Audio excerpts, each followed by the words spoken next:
¿Por dónde va? Va. ¿La turbina o no sabe? A mí lo que me preocupa es la turbina. Abbastanza, abbastanza.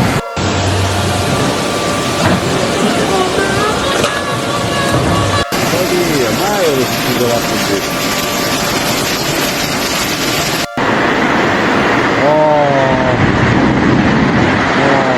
October 29th, 2025.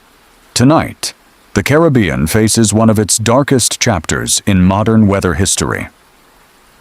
Hurricane Melissa XIII, named Storm in this hyperactive 2025 Atlantic hurricane season, has carved a deadly path through two island nations, leaving millions in fear and thousands homeless. After exploding into a Category 5 monster over the warm Caribbean Sea, Melissa tore across Jamaica, with winds over 160 mph, flattening neighborhoods and flooding entire cities within hours. Now the same storm has slammed into Cuba as a high-end Category 4 battering coastal communities with 150 mph winds, 30 inches of rainfall and storm surge up to 16 feet. Communications are down. Power grids are failing. Families are trapped as rescue teams battle impossible conditions. This is no ordinary hurricane. It is a wake-up call, and the fight for survival has only just begun.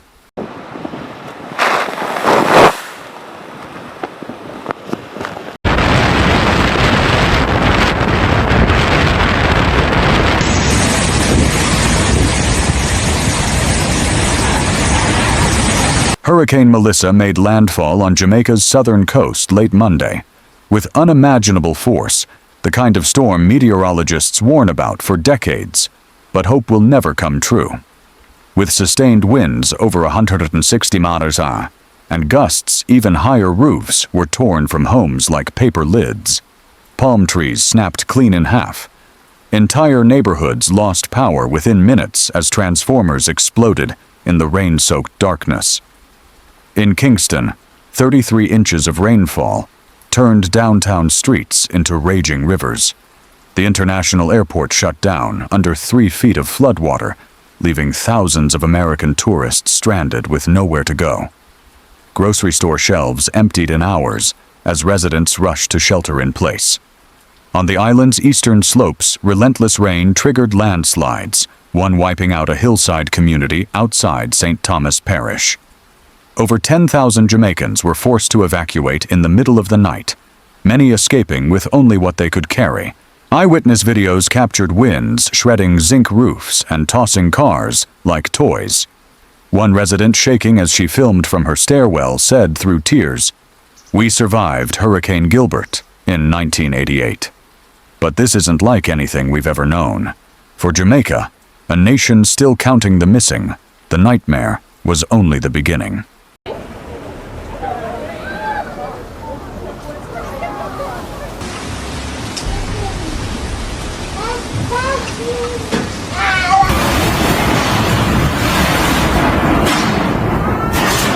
Before dawn on October 29th, Melissa reached Cuba, roaring ashore near Baracoa in Guantanamo province as a massive Category 4 beast. With 150 mph winds, 32 inches of rain, and a 16-foot storm surge, the storm delivered a direct hit to a region where many homes are built from concrete blocks and tin roofs, no match for a hurricane of this magnitude. Baracoa, one of Cuba's oldest coastal cities, was submerged within minutes. Historic streets filled with seawater cars floated down avenues, and entire first floors vanished beneath flood currents. Communication lines snapped. Power poles crumpled. Over 1.3 million residents across eastern Cuba have lost electricity and clean water access. Landslides from the Sierra Maestra Mountains crashed into rural communities, cutting off nearly 140,000 people from emergency aid. Roads buckled. Bridges collapsed. In Moa, a major processing center for 8% of the world's nickel supply operations, halted after floodwaters swallowed equipment, a blow that could ripple into global markets. In Santiago de Cuba, a city of nearly 500,000 airports flooded hospitals, switched to generators, and rescue crews were forced to navigate by boat. One nurse, sheltering with 300 evacuees, told reporters, "We are working with flashlights. We have supplies for tonight, but not for tomorrow." Cuba has endured decades of storms, but Melissa is rewriting what a Caribbean disaster looks like.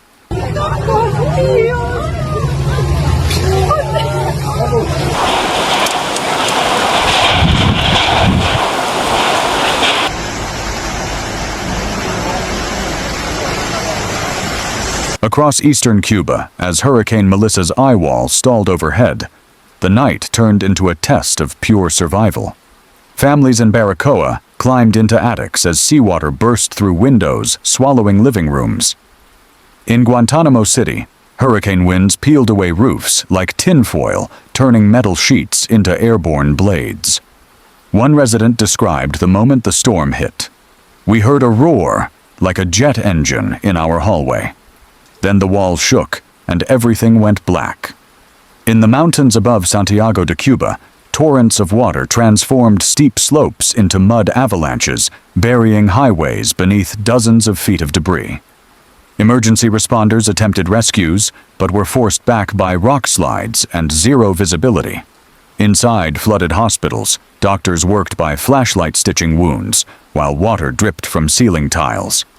In a shelter converted from a schoolhouse, children huddled under blankets as winds screamed like a banshee outside. Animals fled into roadways, led into power lines sparked in rising waters. Food stockpiles were soaked and ruined.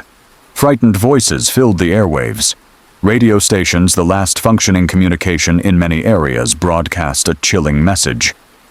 Remain in shelter. Do not attempt to leave. This is not over. As the eye wall passed, a deceptive calm returned, but everyone knew the backside of the storm hits harder.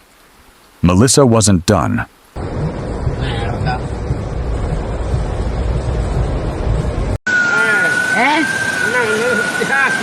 No.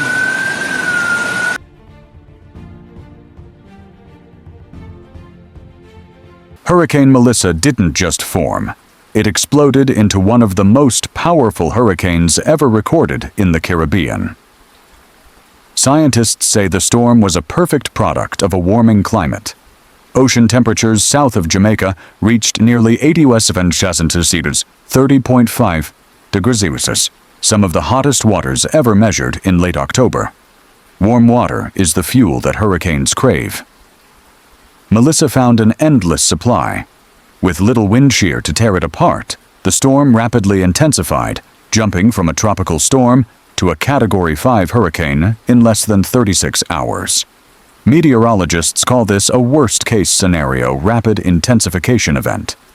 As Melissa approached land, its movement slowed to a crawl, just 500 hectometers at times. That slowdown is what made the disaster far more deadly.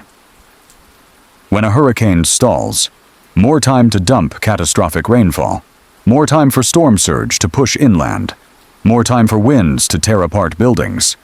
Experts at NOAA warn that storms like Melissa are becoming more common. The number of Category 4 and 5 hurricanes has risen by over 20% since the 1980s, directly linked to warming oceans. One climate researcher at the University of Miami put it, simply, Melissa is not an anomaly, she's a warning. What happened in Cuba is the new normal.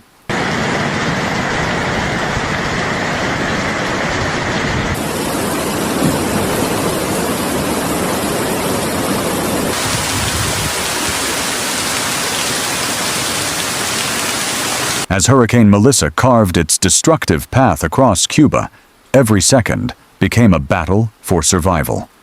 Cuba's civil defense, known globally for its efficiency in disasters, launched one of its largest emergency operations in decades. Evacuation buses raced through flooded intersections, while rescue teams navigated chest-deep water to reach trapped families in Santiago and Guantanamo. Hospitals ran on generator power as medical staff treated patients by flashlight. Firefighters battled both collapsing roofs and electrical fires sparked by downed lines. But it wasn't just officials on the front lines. In Baracoa, fishermen turned their boats into lifelines, ferrying elders and children to safety through storm-surged streets. Teen volunteers with the Red Cross delivered water blankets and first aid kits to shelters. In Holguin, neighbors formed human chains to rescue a stranded family as their home collapsed into a mudslide. International aid began to mobilize. The UN sent emergency food packages and purifiers. Spain and Mexico pledged millions in relief funding. CARICOM nations prepared medical supplies and engineers. Even as Melissa continues inland, one sentiment echoes through every rescue and every act of courage: we protect each other. That is how we survive.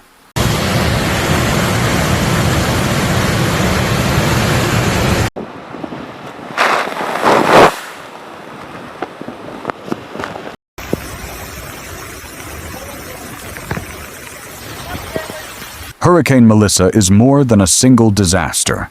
It is a warning.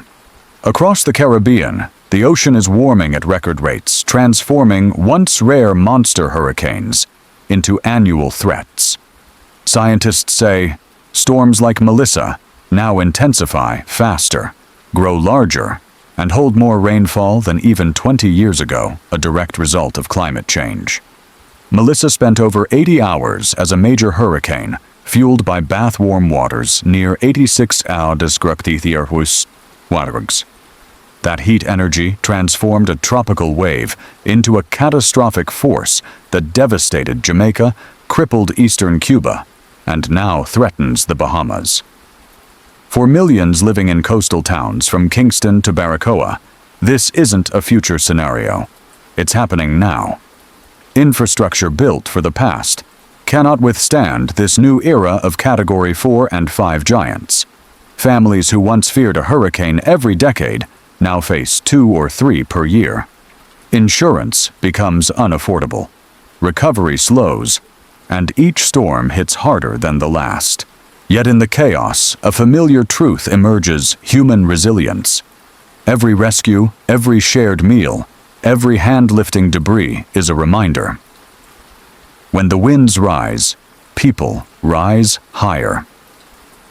Melissa is rewriting the climate story of the Caribbean and reminding the world that we are running out of time to adapt.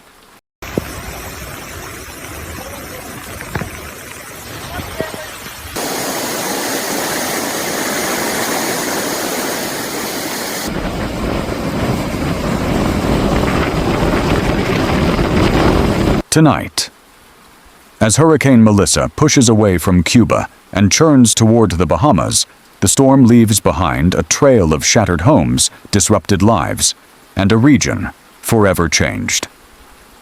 The Caribbean, a place known for its music culture and unmatched beauty, is once again forced to rebuild under the shadow of a climate that grows more dangerous with every season.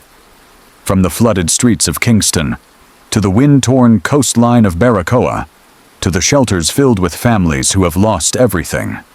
Their story isn't over. Their fight continues long after the headlines fade. These communities are strong, but they cannot face this alone.